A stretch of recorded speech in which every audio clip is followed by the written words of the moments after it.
মেয়েরা নাকি অনেক বেশি টক খেতে পারে, কেন জানি না, আমি একদমই টক খেতে পারি না। কিন্তু এই লেবুর পিকনিকটা দেখে আমার ভীষণ খেতে ইচ্ছে করছিল। অফিস থেকে আসার সময় আমি লেবু কিনে নিয়ে এসেছিলাম, আর এখন লেবুর এত বেশি দাম, 100 টাকা হালি দিয়ে আমি লেবু কিনে নিয়ে এসেছি। যাই হোক, এটা দেশি কাগজি লেবু ছিল, আর এটা খেতে নাকি অনেক বেশি টেস্ট হয় যদি আমি পিকনিক করে খাই। এখানে আমি 3টা লেবু নিয়েছি পিকনিক করার জন্য। আচ্ছা, তোমরা কেউ কি লেবুর পিকনিক খেয়েছো কিনা এটা কমেন্ট করে বইলো। আমি কখনোই লেবুর পিকনিক খাইনি, এই প্রথমবার খাবো, এর জন্য তোমাদের সাথে শেয়ার করছি। আর এটা আমি বাসায় বানিয়ে খাবো। দোকানে অনেক দেখেছি যে লেবুর পিকনিক বিক্রি হয়, কিন্তু আমি দোকান থেকে কখনোই খাইনি। এমনিতে লেবু মাখা অনেক খাওয়া হয়েছে, কিন্তু পিকনিক বানিয়ে বা ওই প্রসেসে বানিয়ে কখনো খাওয়া হয়নি। এখানে লেবুর পিকনিক মানে বানানোর জন্য আমি 3টা লেবু নিয়েছি, আর লেবুগুলোর আমি খোসা ছাড়িয়ে নিব, কেননা হচ্ছে খোসা থাকলে কিন্তু অনেক বেশি তেতো লাগে খেতে, এর জন্য আমি খোসাটাকে ছাড়িয়ে নিব।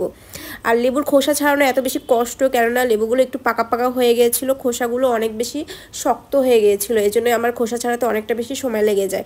আর তোমরা যদি একদম কাঁচা সবুজ লেবু নিয়ে আসতে পারো, সেক্ষেত্রে কিন্তু খোসা ছাড়াতে অনেক কম সময় লাগবে। আর এখানে দেখো আমি লেবুর খোসাটাকে ছাড়িয়ে নিয়েছি, এবার আমি এটাকে পিস পিস করে কেটে নেব। আর তোমরা চাইলে যে কোনো সাইজে এটাকে কেটে নিতে পারো, আমি এখানে গোল গোল সাইজে কেটে নিলাম। আর লেবুর ভিতরে যে বিচি থাকে সেটা থাকলে কিন্তু অনেক বেশি তেতো লাগে, আর মুখের মধ্যে বাঁধে, যখন খাবো তখন যদি বিচি থাকে তখন কিন্তু খেতে ভালো লাগে না। এর জন্য চেষ্টা করবে লেবুর বিচিগুলো ছাড়িয়ে নিতে। এখানে আমি লেবুর বিচিগুলো ছাড়িয়ে নিচ্ছি। প্রথম অবস্থায় যেটা হয় আর কি, বিচি ছাড়াতে কিন্তু অনেকটা বেশি সময় লাগে, এর জন্য চেষ্টা করবে লেবুটাকে ধুয়ে নিতে। ধুয়ে নিলে কিন্তু লেবুর বিচিটা এমনিতেই ছাড়িয়ে যায়।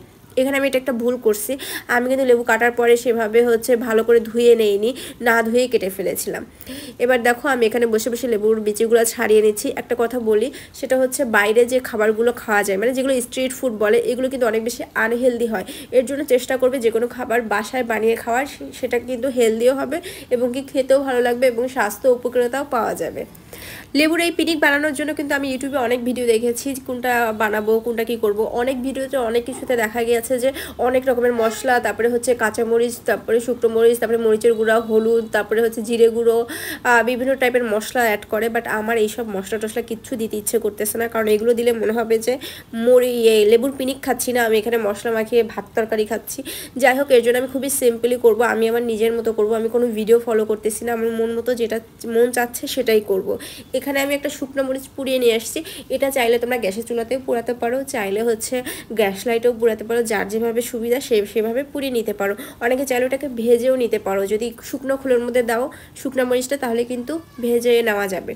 এখানে আমি শুকনো মরিচটাকে ভালো করে ভেজে সেটাকে ভালো করে গুঁড়ো করে নেব।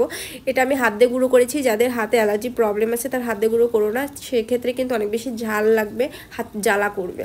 তো শুকনো মরিচটাকে বেশ ভালো করে গুঁড়ো করে এবার লেবুর সাথে আমি এটাকে মাখিয়ে নেব। এটা আমি লেবুর উপরে ছিটিয়ে দিয়েছি, এর সাথে নুন দিয়ে নিয়েছি। নুনটা তোমরা পরিমাপ মতো দিবে। এতে আমি কিছুটা বিট নুন অ্যাড করেছি, বিট নুন দিলে অনেক বেশি সুন্দর একটা ফ্লেভার পাওয়া যায়, সেজন্য আমি বিট নুন দিয়েছি। এতে এবার আমি কি যে বলে সরিষার তেল দেবো। অনেকে চাইলে কিন্তু এখানে চাইলে তোমরা কাসুন দিয়েও অ্যাড করতে পারো, আমি এগুলো কিচ্ছু দেবো না, আমি আমার মতো করে পছন্দ মতো করে বানাবো। দেখো এবার সব মশলা একসাথে করে এটাকে মাখিয়ে নিয়েছি। এবার এটা খাওয়ার পরে মুখের মধ্যে একটা অন্যরকম ফিলিংস আসলো। নিশ্চয়ই তোমাদের জীবিত জল চলে এসছে, তাই না? ভিডিও কেমন লাগলো কমেন্ট করে বলো। নেক্সট ভিডিওতে আবার দেখা হবে। এটা খেতে অনেক বেশি মজা ছিল।